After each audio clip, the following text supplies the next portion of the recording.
بسم اللہ الرحمن الرحیم۔ میں نماز پڑھنا شروع کرتا ہوں، پھر چھوٹ جاتی ہے۔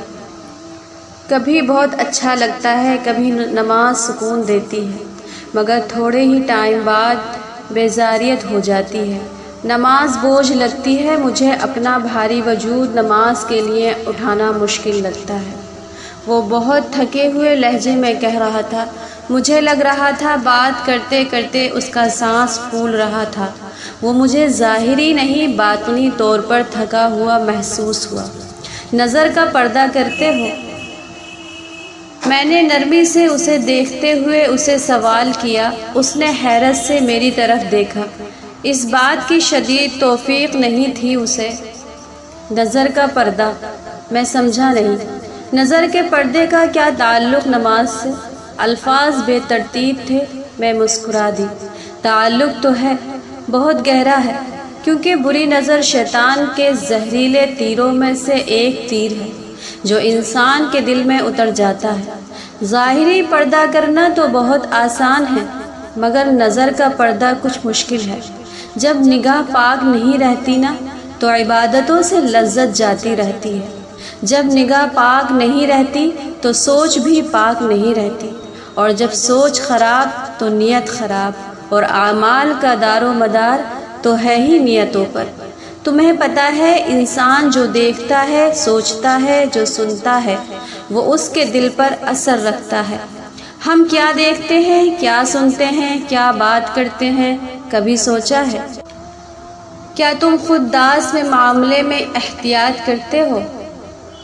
وہ نامحرم جو تمہاری نظر کو اچھا لگے، اسے پہلی نظر کے بعد اپنے نفس کی تسکین کے لیے کتنی بار دیکھتے ہو کہ وہ کس قدر خوبصورت ہے۔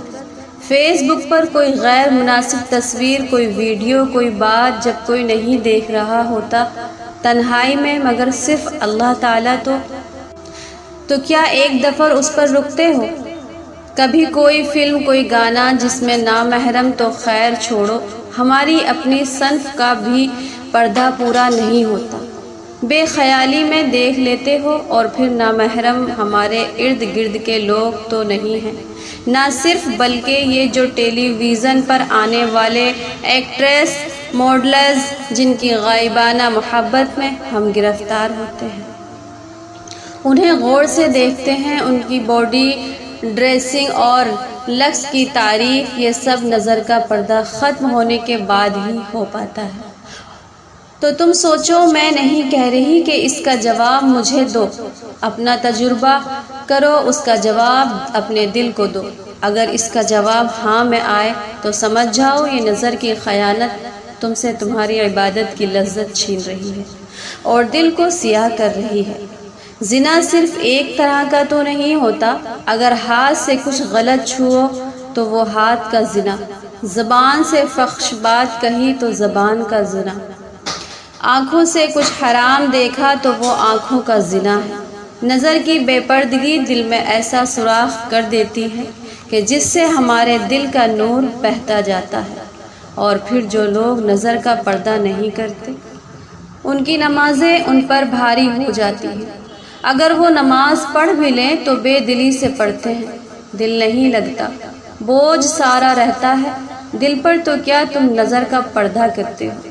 اگر نہیں تو آج سے عہد کر لو کہ کرو گے۔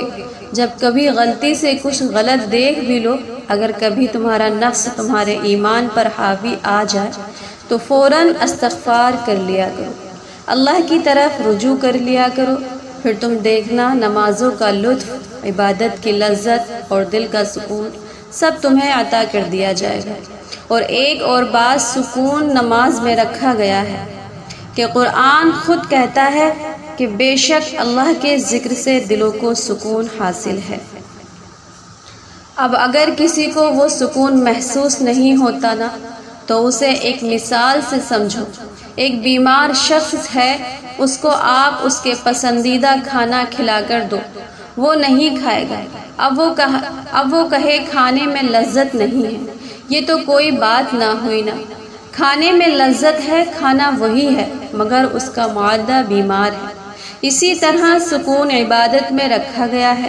لیکن جس کو نہیں ملتا اسے سمجھ جانا چاہیے کہ اس کا دل بیمار ہے اور اس دل کی صحت یابی کا نظر کی حفاظت کا بہت گہرا تعلق ہے۔ میرے پیارے بھائی، میں نے تحمل سے اپنی بات مکمل کر کے اس کی جانب دیکھا۔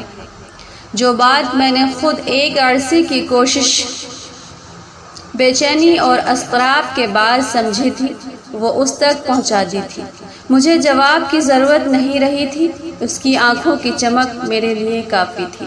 تو میرے نہایت ہی محترم و قابل و قدر قارئین اکرام، جس بات کا مقصد سمجھ آ گیا ہو وہ شیئر کر کے جزاک خیر حاصل کر لیں۔